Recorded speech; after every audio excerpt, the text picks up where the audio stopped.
अभी एक यूजीसी आ गया है, उसने बांट दिया अंगड़ा वर्ग और पिछड़ा वर्ग। ध्यान रखना है, ये राजपूत, ये ब्राह्मण, ये जैन, ये वैश्य, मान्यवर मैंने पढ़ा क्या षड्यंत्र रचा जा रहा है। नारा उठता है सबका साथ सबका विकास। जब सबका विकास होता है तो हम लोग कहां जाते हैं बताइए?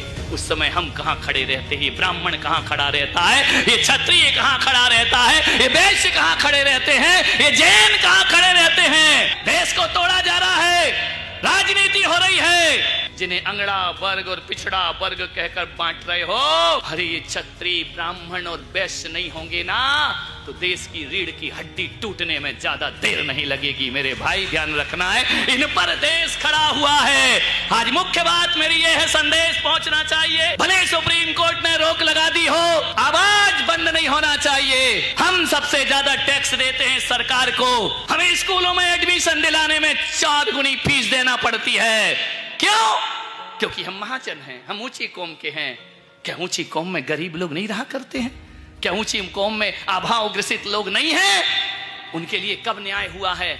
यहाँ पर जितनी भी देश में जातियां हैं, सबके लिए योजनाएं बनी सरकारी, सबके लिए आयोग बनाए गए, हमारे लिए कुछ नहीं बनाया गया। ध्यान रखना, क्योंकि हम ऊंची कौम के लोग हैं। ये कानून आने वाला है देश में कि किसी को जाति सूचक शब्द बोल दिया, यदि इन ऊंची जात वालों ने, ये क्षत्रिय ने, ब्राह्मण ने, वैश्य ने यदि किसी को कुछ कर दिया और नहीं भी किया, यदि उसने शिकायत कर दी तो तुम्हारा मुकदमा अदालत में पहुंच जाएगा, बेगुनाह को सजा मिलेगी। ध्यान रखना है। कैसा अंधेर नगरी चौपट राजा मेरे भाई, हम गला फाड़ फाड़ कर तुम्हारा समर्थन करते रहे, हमारी जड़ें काटी जाने इस देश से। मान्यवर ध्यान रखना, लोकतंत्र में सबको चुनाव लड़ने के अधिकार हैं, लेकिन मैं देख रहा हूं यदि ये कानून लागू हो गया तो देश की 131 लोकसभा और 1225 विधानसभाओं में हमें अपने कैंडिडेट खड़े करने का भी अधिकार प्राप्त नहीं होगा। ध्यान रखना है मान्यवर, कैसा अंधा कानून है। क्या करोगे? बेटियों को पढ़ा लिखा के स्कूल जाएंगी,